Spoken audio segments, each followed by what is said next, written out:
I'm Glenn, Dave's behind the camera with NC Beer Guys. We promote NC Craft Beer online at NCBeerGuys.com. Welcome to another episode of NC Beer Buzz, and we're very pleased today to be out at the Glass Jug, which is a new retail bottle shop, tasting, growler filling station, and Chris will tell us all about that in a minute. And we're here with Chris Creech, who is widely known statewide for his great home brewing efforts. He's stepping out now in retailing. And Katie's in the background. Katie does the work here anyway. Chris is just, he's just the image. Chris, thanks for having us in. Yeah, appreciate it. No problem at all. We'd love to come out here. We've been out a couple times, and we finally caught Chris on a night where he was slow enough he could talk to us. So we've been in a couple months now. So far, so good? Yeah, it's been going great. I guess we're just over 7 weeks, and yeah, we're rocking and rolling. Every day there's more people coming in, finding out about us, which is awesome. Now, I didn't know, we've known each other for a while and we've been around some same circles. I didn't know this is what you always wanted to do. Was it, or is this an evolution of another plan, or how did the Glass Jug come to be? Yeah, well, we've been homebrewing for 5-6 years now, and then... and this isn't going to stop that, right? Oh, no. Well, all right. I haven't brewed a batch since we opened, but I don't plan on that being long term. Okay. But yeah, we've been homebrewing for a while, and then been looking, as we got to know a lot of folks in the beer industry, really enjoyed the people, the atmosphere, really wanted to find a way to break into that and become a part of the local beer community, and really kind of got a chance last fall when they changed the growler filling regulations. The statutes changed, right. But previous to that, you couldn't fill a growler and take it home. That was the deal. Right, only breweries could fill growlers. So that opened the door for retail shops to be able to fill growlers. And because we had some connections and knew some folks at other local bottle shops, and found out that they really weren't going to be taking advantage of that, to us we saw that as an opening, kind of a void that it's worked well in other places. Now it's allowed here, but other shops aren't taking advantage of it yet. So we started, the gear started turning. We started looking into it, doing some research, and then that was last fall up through the beginning of this year. And then we, I guess, signed the papers and made the leap in the spring. Okay. Worked through construction. And I wanted to get to the growler. We'll jump to that then, because you're doing it a little different, a little more unique, and in our idea, a little better than many. Good. Tell us about the counterfill whole way you're doing the growler fill. Yeah, well, we figured, now that the store's open for anyone to fill growlers, or for retailers to fill growlers. And lots of people are doing it. I mean, Whole Foods, lots of the places that you wouldn't have necessarily thought were going to do it are trying to get on the bandwagon. Right, there are. And there are a lot of places opening up, filling growlers, and we said, well, if we're going to do it, we want to be the place to get a growler filled and do it the right way. And in our opinion, that is filling them under counter pressure, having a clean growler, purging it, getting all the oxygen out, filling it with CO2, pressurizing it, maintains carbonation, keeps the freshness, your beer's gonna last longer, and we just feel like it's going to give people a better experience with growlers. And for the drinker, that means they can take it home and not rush into it, for one thing. How long do you generally say it's okay in the refrigerator to leave one sealed, fresh from your store, counter-filled, before you try to get into it? It depends on the beer style. Your hoppy beers, you're not going to want to let it sit a really long time, but if you have a beer that'll age well, you're looking at weeks to possibly months. Okay. Whereas, from the tap, they're going to tell you a couple days. Right. So it really extends the life of a beer. And once you open it, it's the same.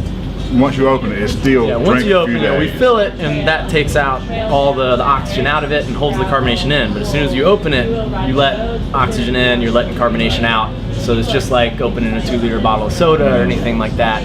It's going to slowly deteriorate. Now that commitment to do it better and different, that was a commitment of equipment and expense too, I assume, because that's a very different process than just fill up a growler out of a tap or otherwise. It absolutely was, and that, to us, that's one thing that set us apart. And was worth doing. Yeah, because it's hard for existing shops to add that on. It's really expensive to redo your system for that. But since we were starting from scratch, it was still expensive, but it's something that people see, it stands out, it starts a conversation, you can explain it to folks, and they really have an appreciation for it. And you've got 4 of those. We've got 4 fillers.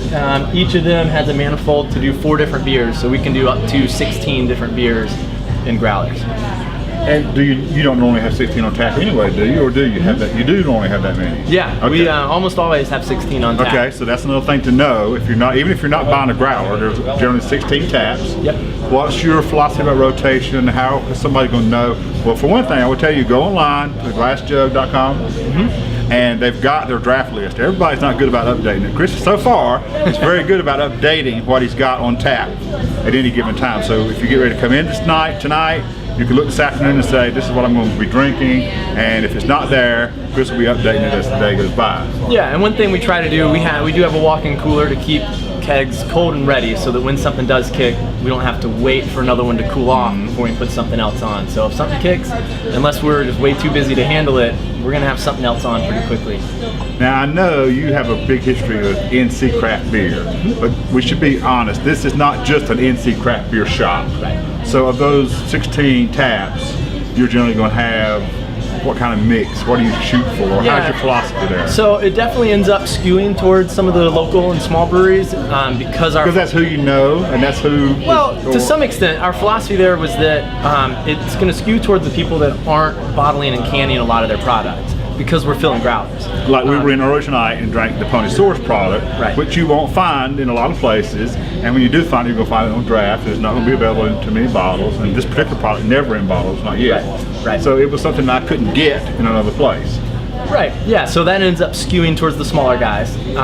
They're the more unique, the more limited. Even some of the big guys that do draft only on some beers. Plus, that's where your heart is. Yeah, you know. and we have bottles. We've got a big selection of bottles. We want you to be able to come in and buy your favorite bottles, but you're probably not going to see those on draft because we want you to be able to get a growler or something that you can't get. And it's all about variety. I mean, if you've got that many taps, that many kegs available, and all these bottles, you've got the whole continuum covered. Okay. Yeah, that's our thought. You can come in, you can get bottles, you can have a beer on draft, you can get a growler to go, you can cover all your bases in one stop. So we're here at Greenwood Commons, which is down 55, kind of out of Durham. I mean, we're in Durham, but south of Durham, north of Cary Apex, on 55 in between, right just north of 540, the big 540 bus through. Did you have some strategy in deciding the location, or did you have some options, or did you kind of just get the best deal here, or? Yeah, a little combination. We looked at a few places. We knew that the South Point Mall into RTP, kind of South Durham area, didn't have a whole lot. Since then, the new Bottle Rev has opened up over in Morrisville, kind of the other side of RTP from right. But the South Point Mall down into you can move into Cary Apex and hit Triangle Lime, but there's a lot of residential in this area and people that don't have. And more and more all the time. Right. And there's not a good just kind of neighborhood bottle shop. And being right on the edge of RTP, we get a lot of that traffic. People on the way home, from Cary and Apex into the park, back and forth. Because you'll go right by here on the way home. Mm-hmm. Right. And there's a lot of great development happening just south of here. New Super Target going in, a bunch of new apartment buildings. And you said this shopping center is also where they have the farmers market. Is that right? Yep, year round. Every Saturday, year round. Saturday mornings and then Wednesday nights in the summer. So you've also got some kind of that crowd already used to coming to this location for some of the same kind of things. Yep. Right. Good. Yep. So we understood from the website, did a little research before we came in. Katie's mostly going to be day to day, and Katie's Katie is doing the work tonight, as I said. I talked about it earlier, but and I said earlier too on another video. Don't think you're getting slighted if you don't see Chris when you come in. If you only know Chris knows beer, Katie knows beer. And she's going to know as much about beer as Chris does, and I think you would vouch for that. Yep. And she's going to be who you see mostly day to day, managing the shop. Yeah, right? she's in here during the day. This is her full-time gig. Hey, I'm usually in here most nights and on the weekend, but Katie's in here just about every day. And yeah, she knows what she's doing. She's putting together a monthly women's-only beer event. So okay. She leads and teaches those. So. And what other kind of events we're going to have? What rotating things? Sure. Yeah, every Thursday night we usually have some sort of free tasting or some sort of event going on, and then occasionally throughout the rest of the week. So I think in November we have at least 2 different events happening every week, which is great.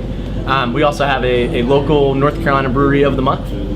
So last month we did Raleigh Brewing Company. They came out and did a big tap takeover at the beginning of the month. And you featured them like all month. And then we kept 2 of their beers on draft all month and had several other bottles as well.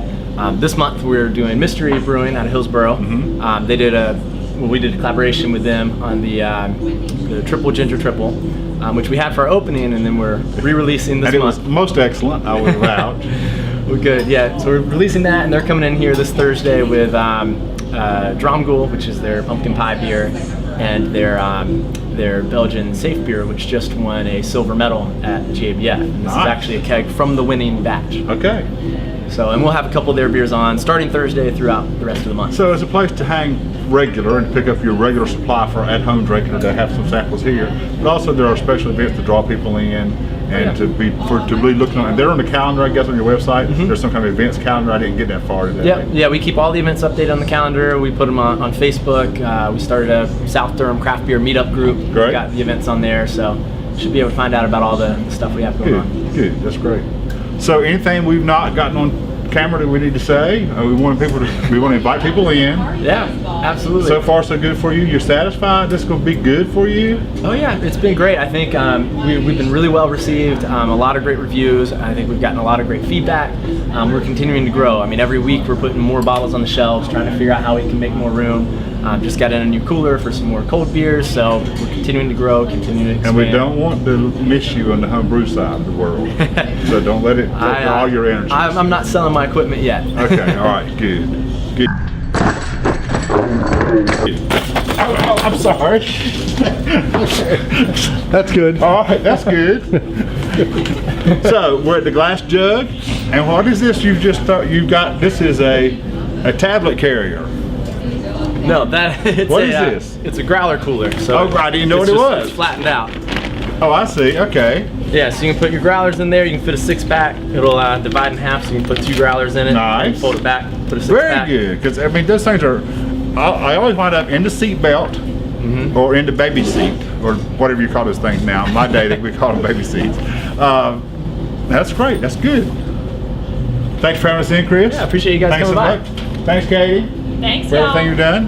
And we'd encourage our viewers to check out the Glass Jug when you're in Greenwood Commons. I'll never remember Greenwood Commons. It's just not something I know.